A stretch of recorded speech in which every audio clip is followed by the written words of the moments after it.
ایڈی خطرناک چیز ہے.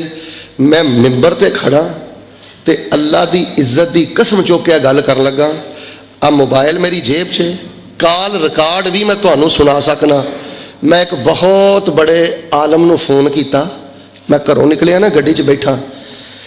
میں کہا جی میں بھی جمعہ پڑھانا تے میرے جمعے دا طریقہ ہے کہ پہلے ایک اذان ہوندی ہے, پھر جدوں میں ممبر تے بیٹھنا دوجی ہوندی ہے حضرت عثمان رضی اللہ تعالی خلیفہ راشد نے. پھر میں جمعہ پڑھانا, پھر میں خطبہ دے کے بہ جانا, پھر تھوڑے وقفے تو بعد میں اٹھ پینا, اٹھ کے خطبہ دے کے میں نماز پڑھا دینا.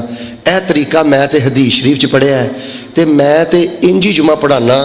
تے مولانا صاحب وہ بڑے وڈے پیر نے تے بڑے وڈے عالم نے, بہت وڈے مناظر نے. میں کہا مولانا تسی نہیں انجی جمعہ پڑھاندے ہو؟ آندے نہیں. میں کہا تسی کنج پڑھاندے جے؟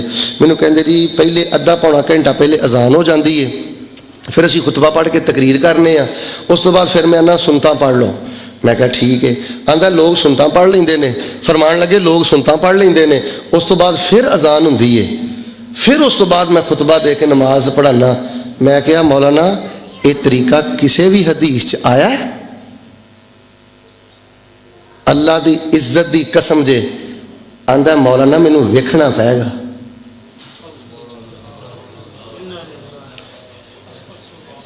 آندا ہے مولانا مینوں ویکھنا پائے گا, میں ویکھ کے دساں گا. میں کہا کسی ضعیف حدیث بھی اے طریقہ ہوندا ہے؟ آندا ویکھنا پائے گا. تو میں کہا جڑے اینے جمعے پڑھا چھڑے جے کہدے طریقے تے پڑھائے جے؟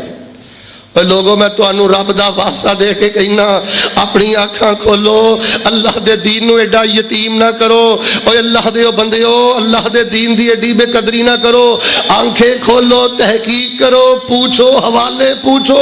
یہ نبی پاک سے عشق ہے, نبی پاک سے محبت ہے, نبی پاک سے عقیدت ہے, اگر نبی کی آمد کا جشن ہے, اگر نبی کی ولادت کی خوشی ہے, نبی کی نبوت و رسالت سے پیار ہے, تو میں تجھے رب کا واسطہ دے کے کہتا ہوں اللہ کے قرآن پہ چلو, نبی کی سنت پہ چلو, نبی